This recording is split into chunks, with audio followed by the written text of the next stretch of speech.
में बिठाया और भगवान ले चले, लेकर आए और भगवान ने रुक्मणी जी से मंगल परिणय किया। मंगल परिणय किया, परिणय सूत्र। हम जब विवाह का, शादी की पत्रिका छपवाते हैं तो उसमें लिखाते हैं परिणय बंधन। पाणी ग्रहण संस्कार, हमारे हिंदू धर्म में 16 संस्कार होते हैं। 16 संस्कार होते हैं। उन 16 संस्कारों में से एक है पाणी ग्रहण संस्कार, विवाह संस्कार। परिणय, परिणय का अर्थ होता है दो परिवारों का आपस में मिलन होना। परिणय का अर्थ दो लोगों का मिलन नहीं, और वो दो परिवार भी मन से मन का मिलना।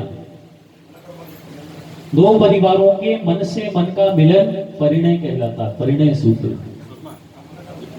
भगवान ने पाणी ग्रहण संस्कार किया रुक्मणी जी के साथ। रुक्मणी जी राजमहलों में आई। राजमहलों में रुक्मणी जी का स्वागत सत्कार किया गया। स्वागत में एक मंगल कलश रखा, उस कलश में अक्षत भरे, चावल भरे, एक थाली में कुमकुम घोला गया। अक्षत भर के रुक्मणी जी से कहा कि इस अक्षत के कलश को द्वार के भीतर आपको ठोकर मारनी है ताकि अक्षत फैल जाए। अक्षत अर्थात चावल जो होता है वो समृद्धि का प्रतीक होता है, और जो बहू होती है घर की, उस बहू को गृह लक्ष्मी कहा गया। गृह लक्ष्मी कहा गया। बहू का अर्थ होता है जो बहुत करे और हूं भी नहीं करे। बहू के ऊपर पूरे परिवार की जिम्मेदारी होती है। सास, ससुर, देवर, देवरानी, जेठ, जेठानी, पूरा परिवार, रिश्तेदार, नातेदार, बंधुजन इत्यादि सबकी जिम्मेदारी। पुरुषों को इतना भान नहीं रहता। पुरुष का काम है घर के बाहर, पुरुषों का कार्य घर के बाहर, लेकिन गृह का कार्य गृह लक्ष्मी की ऊपर होता है। गृह कार्य का सारा बीड़ा गृह लक्ष्मी के कंधों पे होता है, इसलिए बहू को गृह लक्ष्मी कहा गया।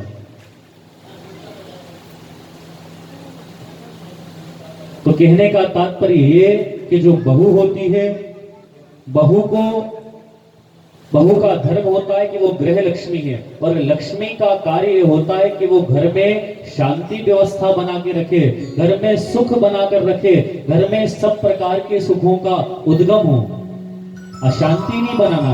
आजकल की बहू बेटी, मैं निंदा नहीं करता किसी की, लेकिन आज के परिवेश में बहुत ज्यादा देखने को मिलता है कि घर की बहू घर का पूरा सत्यानाश कर देती है।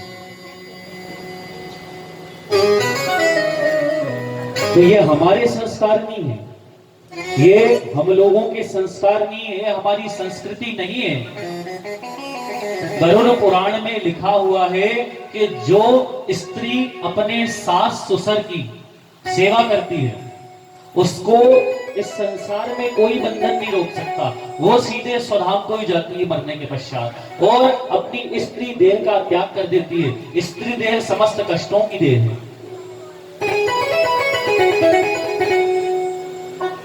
तो स्त्री देह का त्याग कर देती है, और जो अपने सास ससुर को, अपने ससुराल पक्ष परिवार वालों को गाली दे, उनकी निंदा करे, उनके लिए खोटे वचन बोले, उनके लिए मन में द्वेष रखे, वो स्त्री जब तक सूर्य और चंद्रमा है तब तक नरक को पड़ती है। और यहाँ व्यासपीठ से झूठ नहीं बोलेंगे आपसे, ये व्यास महाराज का पीठ है, सामने भागवत महारानी बैठी हुई, यहाँ पे झूठ नहीं बोलेंगे आपसे। ये सत्य है, गरुड़ पुराण में लिखा हुआ है। इसलिए ये हमारी संस्कृति नहीं है, हमारी रिवायत नहीं है, हमारे संस्कार नहीं है। हमारे संस्कार, बहू को गृह लक्ष्मी कहा गया, और गृह लक्ष्मी का कार्य होता है सास, ससुर, माता, पिता, भाई, बंधु, रिश्ते नाते सबका सम्मान करना, सबसे प्रेमवत व्यवहार करना। एक भाई की नई नई शादी हुई तो नई बहू घर में आई। जब नई बहू घर में आई तो उसने प्रतिदिन का नियम बनाया, वो प्रतिदिन अपने सास ससुर के उठने से पहले सो के उठ जाती, निद्रा पूरी कर लेती, और उठ के उसकी सास उठती उसके पहले पूरे घर का झाड़ू बुआरा कर देती। सास बड़ी प्रसन्न के मां साहब क्या बहू मिली। रात को कब सोती पता नहीं चलता किसी को, परिवार में बहू कब सोई किसी को पता नहीं चलता। रात को 12 बजे भी अगर सास ससुर को किसी चीज की आवश्यकता होती तो वो उनको प्राप्त कराती, और सुबह सबसे पहले उठ के जब सास उठती तो उसको जो है कि क्या मिलता कि पूरे घर का झाड़ा बुआरा सब बासोरा साफ, और स्नान करके ठाकुर जी की सेवा करके दोनों सास ससुर के लिए दूध चाय की व्यवस्था करती, चाय दूध पिलाती और दोनों के चरण पकड़ती, प्रणाम करती दोनों को। तो उसके ससुरा जी भी उसे आशीर्वाद देते और सासू मां कहती कि जा तेरा जल्दी से मंगलसूत्र टूटे। आप अपनी बहू से ऐसा कह सकते हो कि जा तेरा जल्दी से मंगलसूत्र टूटे। आपके घर में एक बार कह के देख लेना, आपके घर में रोज दिवाली और रोज फटाके, तो वो यही आशीर्वाद देती कि जा तेरा जल्दी से मंगलसूत्र टूटे। लेकिन वो बहू कुछ नहीं कहती, मुस्कुरा के चली जाती। वो बहू कुछ भी नहीं कहती और सारे घर के कार्य का उसने सब कार्यभार अपने माथे संभाल लिए। प्रतिदिन सासू मां का आशीर्वाद लेती और वो एक ही आशीर्वाद देती, जा तेरा जल्दी से मंगलसूत्र टूटे। लेकिन बहू चूं तक नहीं करती कि मां ये आप आशीर्वाद कैसा देती हो, ये आशीर्वाद कैसा देती हो, अरे देना हो तो ऐसा आशीर्वाद दो कि मैं अखंड सौभाग्यवती बनूं। वो क्यों नहीं कहती, और उस आशीर्वाद का प्रतिफल यह रहा कि उसके घर बहुत शीघ्र एक नन्ना मुन्ना बालक का जन्म हुआ, और वो बालक अपनी मां के मंगलसूत्र को खींचता और वो मंगलसूत्र टूट जाता। तो उसके आशीर्वाद में कहने का तात्पर्य यही था कि तेरी गोद जल्दी से हरी भरी हो, शीघ्रता पूर्वक हम नाती पोती वाले बने। और अपन होले तो लड़ लेते, खून खच्चर हो जाते, माथा फोड़ देते एक दूसरे। इसलिए बहू का धर्म बताया कि बहू गृह लक्ष्मी होती है, उसे लक्ष्मी के जैसे कार्य करना चाहिए, ना कि राक्षसी जैसे। आजकल बहुएं पूरे परिवार को बिगाड़ देती हैं, घर को बिगाड़ देती हैं, पति से कह देती हैं कि चलो भाई तुम्हारे माता पिता से मेरी बनती नहीं है, चलो अपन अलग रहेंगे। अरे जिस माता पिता ने सारा जीवन तुम्हारे पति को संभाला, उसको पढ़ाया लिखाया, उसका पालन पोषण भरण पोषण किया, उसको उस लायक बनाया कि आज वो तुम्हारा भरण पोषण, तुम्हारे बच्चों का भरण पोषण करने के लायक बना, और आज अपने माता पिता से कह दो कि चलो हटो यहाँ से, हम अकेले रहेंगे। यदि यही बात आपके मायके में आपकी भाभी आपके माता पिता के साथ ऐसा व्यवहार करें तो क्या आपको अच्छा लगेगा? इसलिए कथा के माध्यम से तात्पर्य सिर्फ इतना सा ही कि हमारा धर्म हमारी संस्कृति की रक्षा हो, क्योंकि हमारा धर्म और हमारी संस्कृति धूमिल होती जा रही, हमारे संस्कार धूमिल होते जा रहे हैं, हमारे कर्तव्य हम भूलते जा रहे हैं। जैसा हम टीवी में देखते हैं, जैसा हम दूसरी जगह देखते हैं, वैसा हम यथावत व्यवहार करने लगते हैं, और वो सत्य नहीं है। और हमारा धर्म कहता है कि जो व्यक्ति धर्म का अनुसरण करता है, धर्मो रक्षति रक्षितः, धर्म उसकी रक्षा करता है।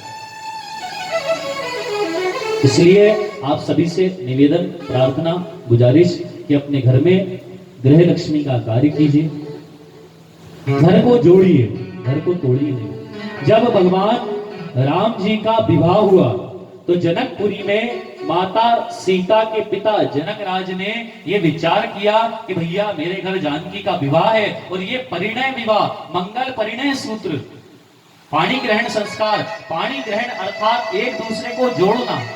जब प्राणी ग्रहण होता है तो एक तपेला रखा जाता है, उस तपेले में जल डाला जाता है, और दोनों के हाथ हथेली जोड़ दिए जाते हैं और उस पर जल डाला जाता है। अर्थात जोड़ना, तोड़ना नहीं। ये शिक्षा दी जाती है कि बेटी तू अपने ससुराल में जा रही है मायके से, तो अपने मायके में सबको जोड़ के रखना, तोड़ना नहीं। तोड़ना नहीं है, यहाँ जोड़ना है। तो महाराज ने विचार किया कि मेरे घर बारात आएगी, जानकी का विवाह होगा, इस विवाह में भोजन सामग्री बनेगी, तो भोजन सामग्री में क्या बनाऊं?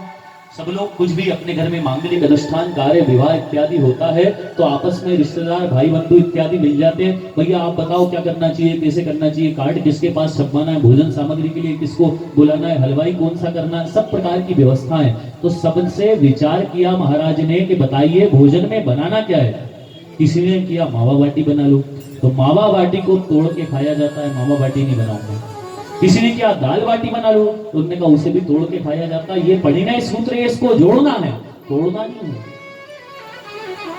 तो किसी ने किया कि महाराज आप बताएं क्या बनाया जाए। तो महाराज ने कहा कि मेरी बेटी के विवाह में दाल चावल बनाऊंगा, दाल भात बनाऊंगा, दाल में भात मिलाओ, इसको मिलाया, इसको जोड़ा, तोड़ा नहीं।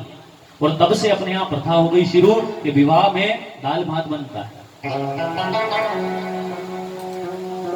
तो जोड़ना है, तोड़ना नहीं है।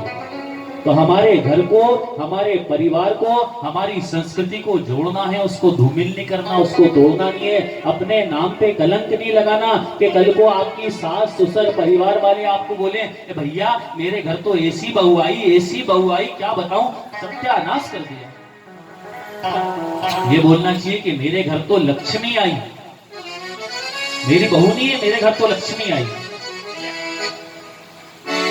तो कथा के माध्यम से सिर्फ इतना सा प्रयास कि हमारे संस्कार, हमारी संस्कृति बनी रहे।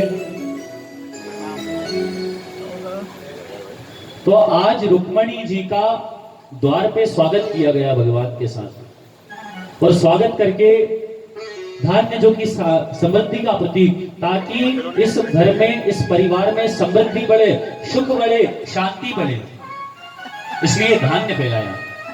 एक थाल में सुंदर कुमकुम बोला, उसमें रुक्मणी जी के जोड़ों चरण रखे और चरण चिन्ह बनवाए हैं। एक सफेद कपड़ा बिछाया, उस पर रुक्मणी जी ने चरण चिन्ह छापे। रुक्मणी जी का स्वागत हुआ। भगवान रुक्मणी जी को लेके राजमहल में प्रवेश कर गए।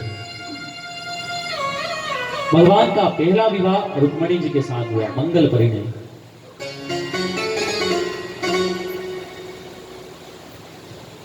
रुक्मणी जी स्वयं साक्षात लक्ष्मी की मूर्ति है। भगवान रुक्मणी जी को लेकर राजमहलों में आए। राजमहल में स्वयं साक्षात रुक्मणी लक्ष्मी स्वरूपा। जब रुक्मणी जी आई तो सब प्रकार के